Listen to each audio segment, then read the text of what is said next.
the scrublands of Gujarat, where the sun blazed mercilessly across the thorny landscape, a young Chinkara gazelle named Mira picked her way delicately through the scattered acacia trees.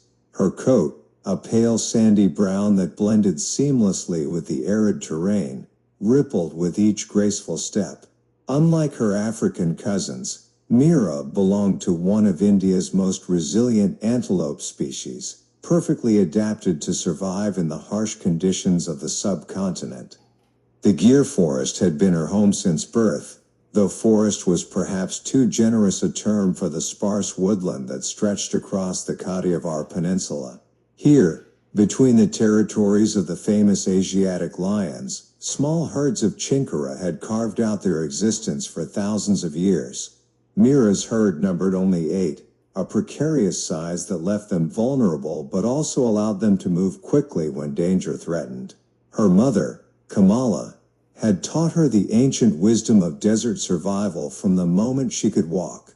"Water is life," Kamala would say, "but in Gujarat, you must learn to live without it for days at a time." The Chinkara had evolved this remarkable ability, extracting moisture from the leaves and fruits they consumed, their kidneys so efficient they rarely needed to drink directly from water sources.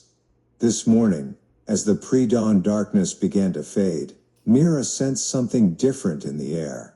The usual sounds of the forest, the distant roar of lions, the chatter of langur monkeys, the rustle of small creatures in the underbrush, seemed muted, replaced by an unfamiliar tension that made her ears twitch nervously.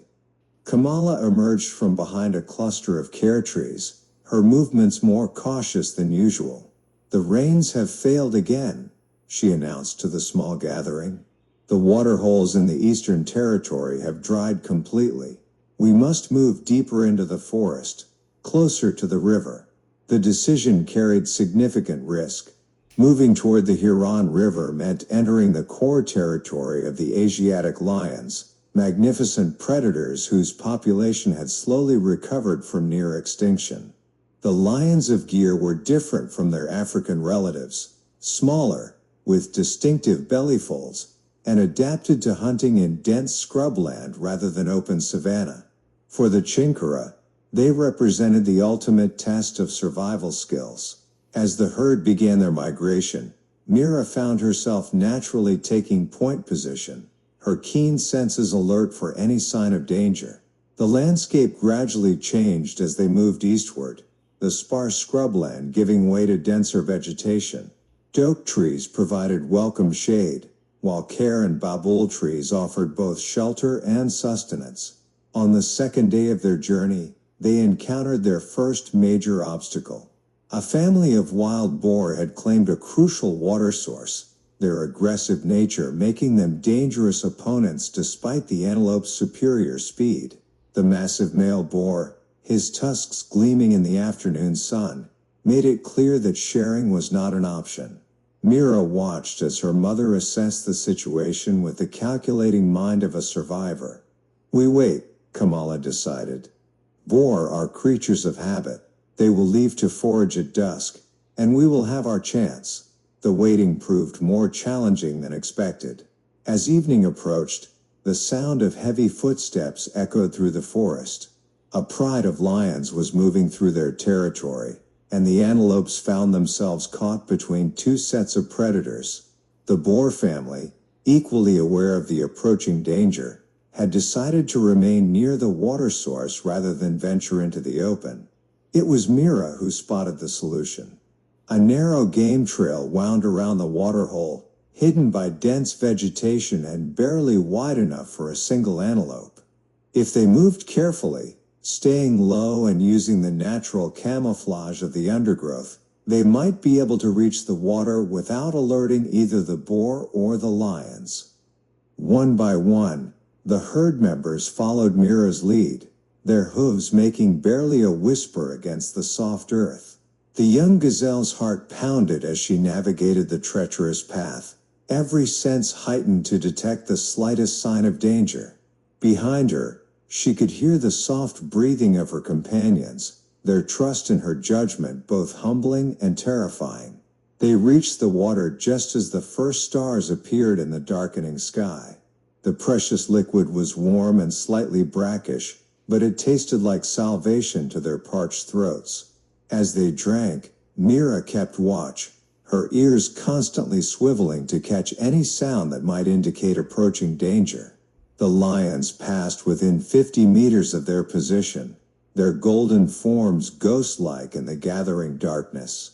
Mira held her breath as the pride leader, a magnificent male with a sparse but distinctive mane, paused to scent the air. For a terrifying moment, their eyes met across the distance, predator and prey locked in an ancient dance of survival. But the lion's attention was focused elsewhere. The scent of larger prey had caught his interest, and he moved on without investigating further. The boar family, sensing the departure of the greater threat, finally abandoned their vigil and disappeared into the forest to forage. As the herd settled down for the night in a sheltered grove of doak trees, Mira reflected on the day's events. Survival in India required more than just speed and agility.